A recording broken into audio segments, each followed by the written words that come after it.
Welcome to the Monocle Banking Podcast, brought to you by Monocle Solutions. And this week, it's all about climate change and COP29. Well, COP29 kicked off this week in Baku, Azerbaijan, with the spectre of a Trump presidency casting a long shadow over the ever-evolving world of carbon markets, Article 6 and South Africa's ambitious climate commitments. We are joined now by none other than Andrew Gilder, a man who knows the ins and outs of emissions trading, international climate law, and dare I say, the peculiarities of government white paper delays. Andrew is a director of Climate Legal. He brings over 17 years' experience at the forefront of climate change law, finance, and policy in South Africa and across the African continent. He's a recognized authority on climate change mitigation, adaptation, carbon markets, and carbon tax. And Andrew's got an impressive background advising both public and private sectors on the evolving complexities of environmental and energy law. His work ranges from shaping climate policy and business strategy to advising the South African government on the drafting of South Africa's climate change bill. He's got deep knowledge in both the regulatory and practical aspects of carbon markets and really ideally positioned to help us understand Article 6 of COP29 and its implications for South Africa. So, Andrew, with the Treasury's latest discussion paper on carbon tax being delayed, we've got a new draft Article 6 framework in the works and a conference that promises everything short of a flamethrower in the negotiation rooms. We're very eager to get your thoughts, so welcome and let's get stuck right into it. COP29 is said to be a significant milestone. In your view, what key outcomes are realistically achievable in this COP session, given what we've seen with previous COPs that have been more cop-outs than anything else? Thank you, Michael. Well, realistically, and picking up your reference to peculiarly, I think we might actually get some sort of outcome around Article 6 this year. All the indicators are that that's where we're going. The supervisory body for Article 6 this year has made progress on various of the methodological and sustainable development aspects of the Article 6 framework. And I dare say, actually, that it's one of the aspects of the negotiations that could possibly be concluded when there are other aspects of the negotiations that are possibly much more difficult to grapple with. For example, reduction of fossil fuels. I don't know if you've seen in recent days, there have been a number of articles fingering, if you'll excuse that word, the president of the COP for facilitating or apparently or allegedly facilitating fossil fuel related transactional meetings at the COP. So those kind of aspects are going to be very difficult. The large scale philosophical aspects are going to be difficult to conclude. But the more functional or mechanistic aspects, like the rules around Article 6, I suspect might be the win that we get this year.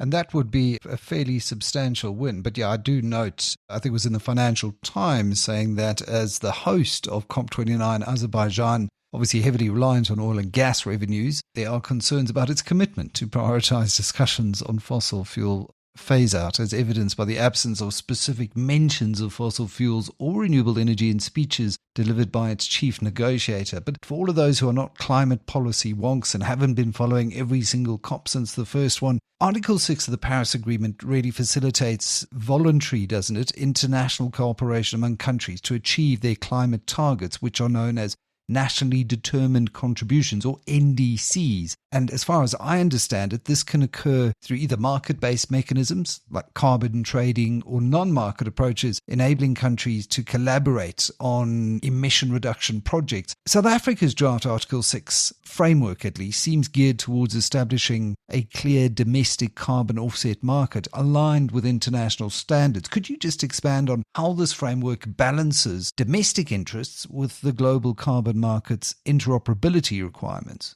Sure. So the draft Article 6 framework, which Climate Legal was very lucky to prepare alongside a technical consultancy called Prometheum Carbon, seeks to build on the approach that Treasury has now for the last 5 years taken in implementing the carbon tax. And that approach has been quite pragmatic in that it has based itself primarily for the offsetting component. So for the carbon crediting element of the carbon tax, let's say, it's based that aspect of the legal regime on the use of third-party standards to generate eligible carbon credits with sufficient environmental integrity to stand up to scrutiny under the carbon tax regime.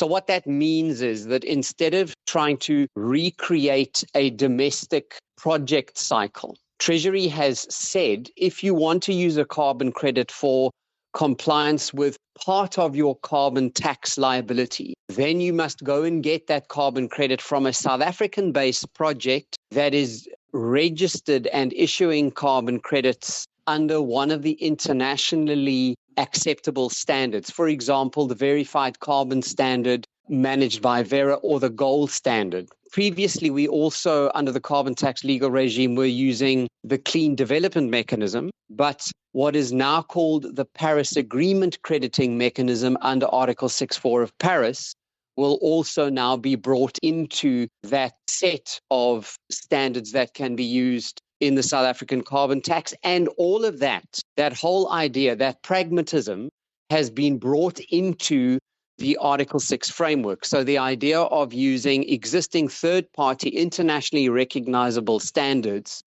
as a means to generate two types of asset under Article 6.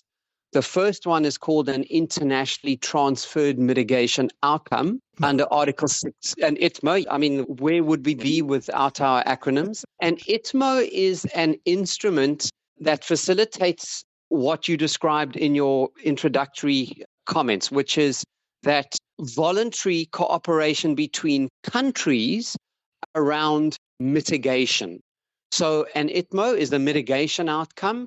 And ITMO would be transferred between two nation states pursuant to a bilateral agreement between them, or it might be part of a multilateral arrangement between countries. So that's Article 6.2, where Article 6.4 is much more recognizable as something like the verified carbon standard or the clean development mechanism, but a development of those ideas. Give us an example of what an ITMO would look like in practice for those listening to this wondering what the hell we're on about. And isn't there an independent system transmission operator that Eskom's trying to... No, it's got nothing to do with that. This is an ITMO, the internationally transferred mitigation outcome. What is a practical example of how this would work in practice for a company to offset its carbon emissions? Sure. So something like a carbon credit generated or issued under a carbon standard, and that might have been generated by implementing a project activity, the purpose of which is to reduce greenhouse gas emissions. I'll give you a much more particular example. Say, for example, you're a municipality and you have a landfill site that is slowly generating landfill gas, 60% of which is methane. Methane is a particularly virulent greenhouse gas. If you implement a project activity, so if you build a facility at that landfill site, the purpose of which is to extract the landfill gas and to burn the methane component and to use that fuel source, that methane source, to generate electricity, then in effect what you are doing is reducing greenhouse gas emissions to the atmosphere. In order to earn a carbon credit for that, you need to go through quite an elaborate project development cycle during which you determine a pre-existing baseline. So you would say to yourself, if I don't do this project, then what are the greenhouse gas emissions going to be like that will come off this landfill site? And we come up with a number. Then we say, but if we introduce the project, if we build this facility, we capture the landfill gas and we burn it to generate electricity, then you have two aspects of the project which will result in greenhouse gas emission reductions. The first one is the direct reduction of emissions from the landfill site itself, because you're capturing them and burning them.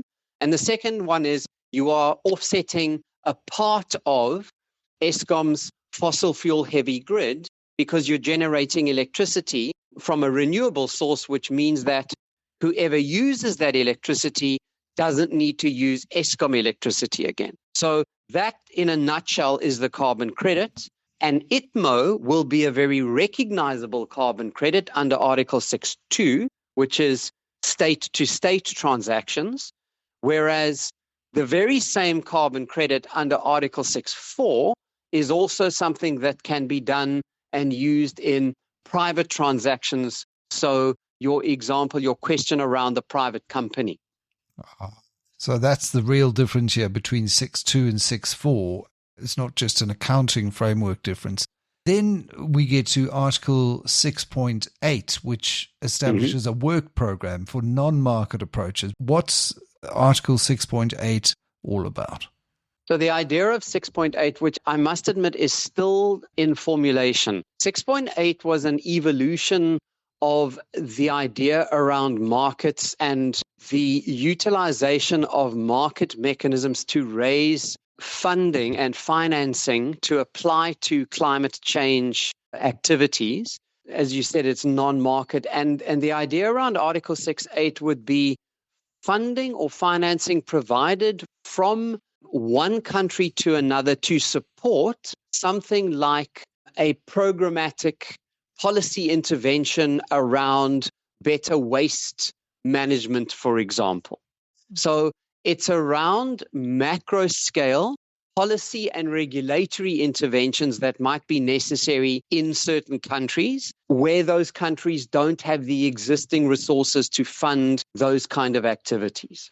Okay, that's quite clear in my head. Now, we were waiting and anticipating this carbon tax discussion paper from Treasury. It's a white paper, hasn't been published yet, curiously. So at this stage, we can just speculate. But what changes or clarifications do you see as most critical for making South Africa's carbon tax effective yet supportive of local industries? And you shared a presentation on carbon tax from Vukile Davidson with me, which highlights an anticipated increase in carbon tax rates up to 462 Rand a tonne of CO2 emissions by 2030. Do you see this as a viable pathway to curb emissions effectively, or does it risk becoming an undue burden on businesses without enough emission reduction infrastructure? So it's one viable mechanism to assist in. Sorry, I'm being a lawyer. I'm adding all of the modals here, all right? And those modals are really important because quite a lot of criticism is directed at the carbon market on the basis that it is never going to result in the kind of mitigation that is required to respond to the climate crisis. And that is absolutely true, but it is not the only mechanism that is being proposed to respond to the climate change crisis. It's one of them. And it's one of the mechanisms that is intended to raise financing in a scenario where financing is difficult to come by and unusual in the sense that you wouldn't find large-scale emitting companies driving towards these kind of mitigation goals without some sort of regulatory and financial pressure. So that's the high-level thing. Yeah. The rapid ramp-up of the base rate of carbon tax over the next 5 years is already legislated.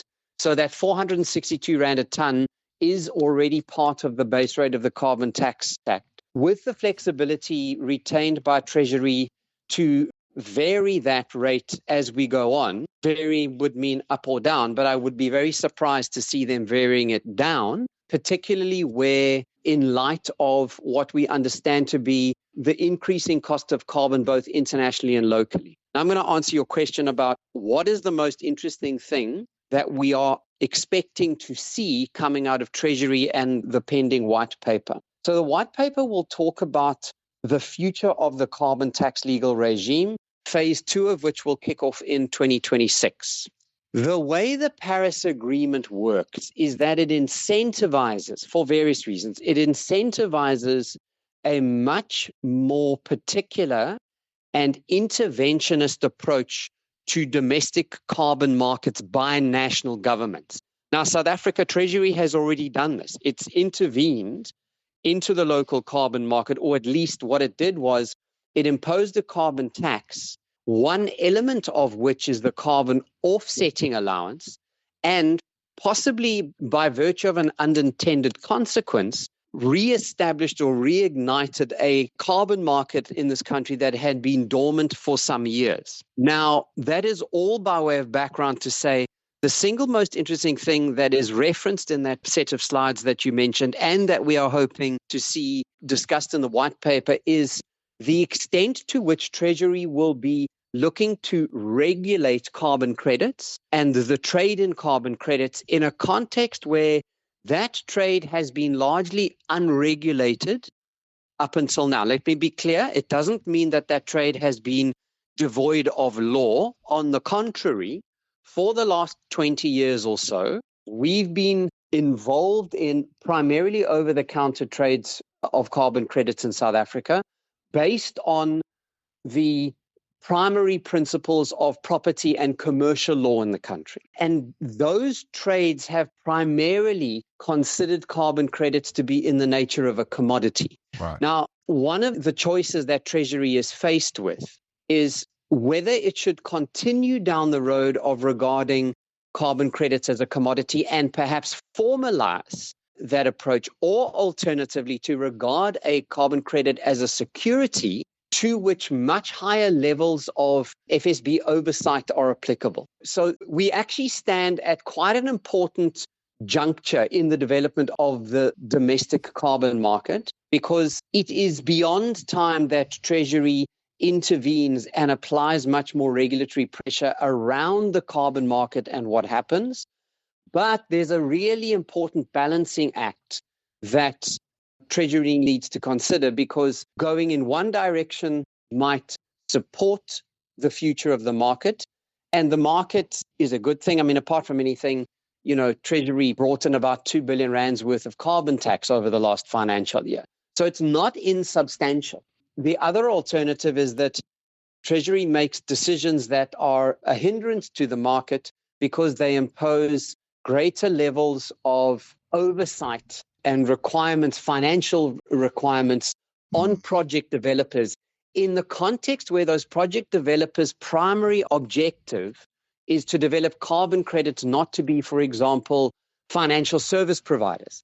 Yeah. So there are a range of very interesting and quite nuanced debates that need to occur over the next year. And I have to say, we're all waiting with bated breath for that white paper, because you appreciate that, phase 2 of the carbon tax kicks off at the beginning of 2026, which is only about 14 months away. Yeah, it's just around the corner. I mean, it's a blink of an eye, and very interesting distinction there between being a security or continuing to trade as a commodity, and how that will impact the governance and the oversight of trading in these carbon credits. And when you look at the ITMO, would you say South Africa is ready to operationalize Article 6.2, particularly with the integration of ITMOs within our national climate commitments? As we stand right now, no, but that's precisely why we have the draft framework, because that is a consultancy proposition to government on how to interface the South African domestic carbon regime with what is developing internationally. So if the idea of an ITMO is to allow a country to use the ITMO to comply with an element of its nationally determined contribution, then the level of integrity of that ITMO generated in country has to accord with what under the Paris Agreement is called the transparency framework. So there are ultimately all of these machinations that we're talking about. They all seek to serve the goal of proving or allowing a country to comply with its targets under its nationally determined contribution. So even the carbon tax is in one aspect, in one part of the philosophical approach around the carbon tax. It is a mechanism that the country is using to seek to comply with an international obligation. It's not the only aspect of the carbon tax, as I say. Right. One of the most important parts of it is that it's raising tax revenue in the country. I want to come back to that point, Andrew, and I know Treasury says it doesn't ring fence tax revenue for specific purposes, but surely there is a very powerful argument to be made that for this in particular, this money should be ring-fenced and poured back into various programs to help deepen and strengthen our adaptation projects and programs at a national level, because the temperature is rising and we don't have another day to wait in order to ensure that we build resilience into our infrastructure, for example, if we're going to see 1 in 100-year storms off the KZN coast become 1 in 10, 1 in 5. Well, sure. I mean, remember those, we had 2 1 in 100 storm events within 6 weeks of each other. I mean, Yeah. just down the road from where I live. So, yeah, I mean, you frame one of the most important aspects of the utilization of the carbon tax revenue, but the broader context within which you speak is the raising of climate and carbon finance to help the country adapt to the consequences of climate change. And perhaps, although this is not happening yet, perhaps some of that finance needs to come from the imposition of taxation on emitting industries. So the utilization of some of the carbon tax revenue in exactly the manner in which you suggest. What's so interesting about this is that from the get-go, and I remind you that we've been talking about carbon tax in this country from 2006, from the get-go, there has been reticence from Treasury in ring fencing and applying particular pots of funding to particular environmental or climate change objectives. And let's be clear, this position from Treasury is not unusual internationally. The fiscus will usually say, we need to have sufficient flexibility to allow for our ability to apply funding where we think it is necessary, perhaps in emergency contexts. But, and this, by the way, has now come through in a very small 2-line provision in the Climate Change Act, which you and I have spoken about in the past. There is now a provision in the Act for a climate finance facility. And one of the mechanisms or one of the sources of finance for that facility might indeed be part of the carbon tax revenue. We don't know yet because it's still very early in the development of that process. But it's a very sensible approach, is it not? Which is make the emitters pay for the processes that are going to be required to deal with the consequences of those emissions. And it's a long-held concept of re-internalizing those externalities, external costs that are imposed and absorbed by societies, by companies, and putting a price on that in a way that I think is a lot more market, I don't want to say friendly, but market appropriate in terms of its structure. This all happens though, and I want to come back to things like the EU CBAM, but it does happen under the cloud of Donald Trump 2.0, and many concerned that he's going to pull out of Paris and that is going to set much of this global push towards global standards and mechanisms. It's going to set it back. I'm not so sure I'm 100% aligned with that. I think he is certainly very pro-fossil fuels, but with a guy like Elon Musk on his key team, and Musk is certainly no climate denier,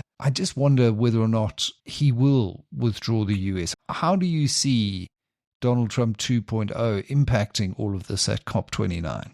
So the $64, I suppose, billion question now.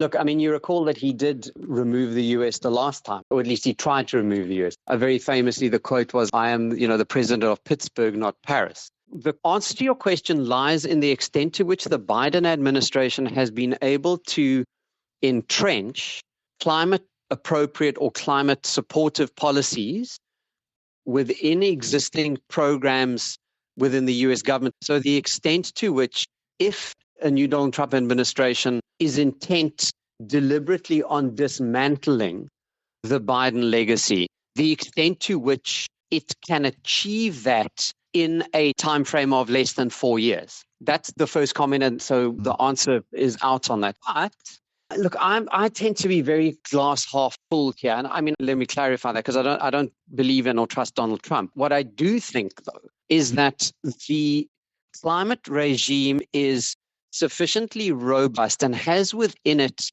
sufficient programs and processes that can allow for work to continue, notwithstanding the absence of the United States. This is not the first time the US has tried to pull itself out or has indeed pulled itself out. The US never signed Kyoto, which is one of the reasons why Kyoto took 7 years to come into operation.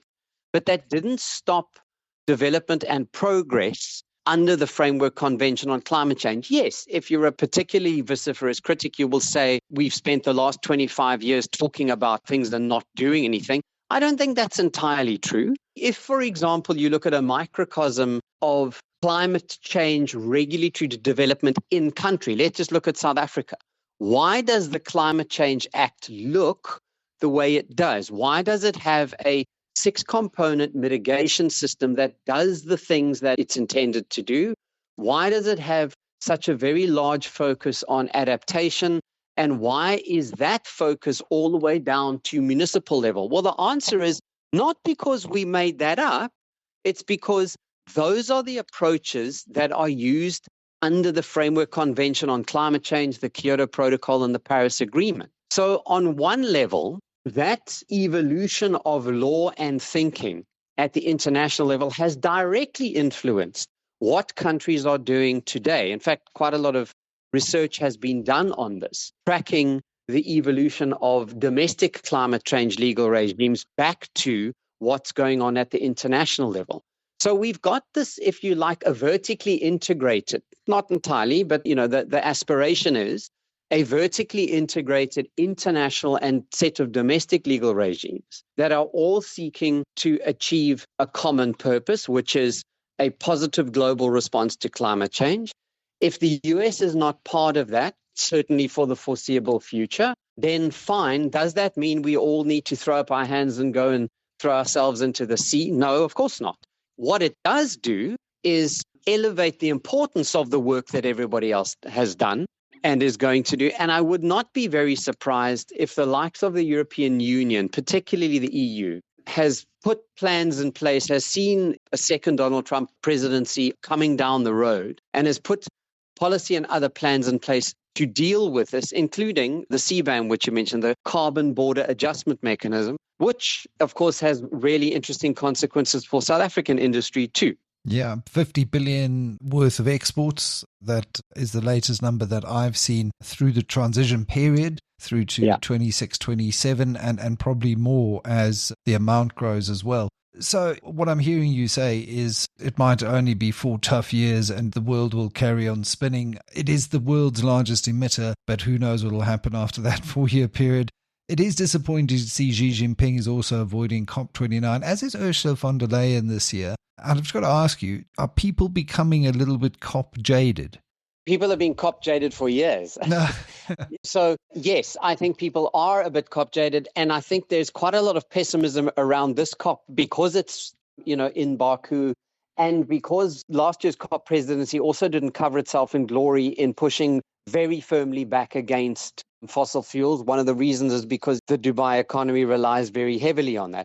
Yeah, like many things where there are a lot of people involved, I suppose it depends who you speak to. There's a big South African delegation there again. I heard this morning from colleagues in that delegation who are, as is usual for this time of year, all psyched up and ready to go. They have very clear remits to the work that they've got to do. And they go in and they negotiate and push forward on behalf of the interests of this country. So what we can't do, of course, is succumb to despair because there is no other alternative but to push forward and to achieve gains in this because we move into an increasingly uncertain world. I mean, I'm standing on the KZN North Coast now in what is not even the cusp of summer anymore, and it's freezing and pouring with rain. I think it's very clear for anyone with more than 2 brain cells to rub together that the climate is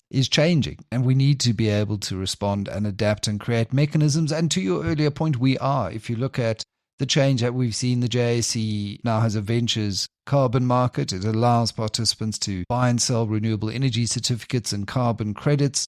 And that kind of trading platform is, again, an evolution of the conversations that flow at an international level all the way down into a local level, into our capital markets. How could we further leverage these trading platforms to encourage wider carbon offset trading and support South Africa's broader aims here of a just transition to a low-carbon economy? I'll answer that quite directly based on an intended policy intervention from government. So there is reference under the carbon offset regulations, which flow from the Carbon Tax Act, of the idea of a domestic carbon standard in South Africa. So not domestic carbon projects, that are registered according to international standards, but a local standard or indeed a series of standards that are accredited by government to register and allow for the implementation of local carbon projects. Now you will go, all right, well, why is that important given there are all of these international standards? One of the reasons for that is that given the costs associated with and some of the complexity flowing from the requirements of the international standards, there are a lot of smaller scale, often rurally based projects that don't see the light of day because they don't make sense if your costs to implement a carbon project are associated with the international standards. So when we prepared what is called, it's another framework, it's a draft framework for the assessment of domestic carbon standards for government. One of the direct aspects of that instruction was the idea, then prevalent within government, and I have no doubt that it still is, that carbon financing is not only something that can happen at an industrial scale, but is also something that could happen, right down at the rural or the landscape level and facilitate the implementation of projects in the rural agricultural context that would not otherwise see the light of day. Composting projects, for example, are a good example of this. Waste recycling projects are similar examples, particularly when they are quite small scale. So the carbon market has a number of different applications and nuances to it. And it's not always about, the very large scale. I mean, perhaps one of the largest scale projects we've seen in the country is the introduction of catalysts into the production of fertilizers to cause massive reductions in the emissions of nitrous oxide. So that's an industrial scale project that needs to happen, in the context of a huge dirty factory.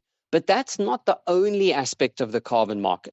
For example, if we're talking to colleagues in the eThekwini municipality who are seeking to use carbon to support livelihoods of waste pickers who, with the idea that their behaviors evolve into sorting and recycling to remove material from waste streams that can be recycled. And so it doesn't go into the larger, body of the landfill stuff. Yeah, exactly. And if you do that at scale with many, many different individuals involved, then you are using carbon to have a very direct and social impact, which is not often kind of expressed perhaps well enough in the reporting around the market. Yeah, I think you raise an excellent point in that this can be used as a mechanism and a tool to drive very net positive social and economic outcomes if done correctly, but also if done in step with the rest of the world as well. And so we do watch with bated breath to see what Donald Trump does next and what transpires at COP29. Andrew, always a pleasure and a revelation to have you share your insights with us. And COP29 currently underway.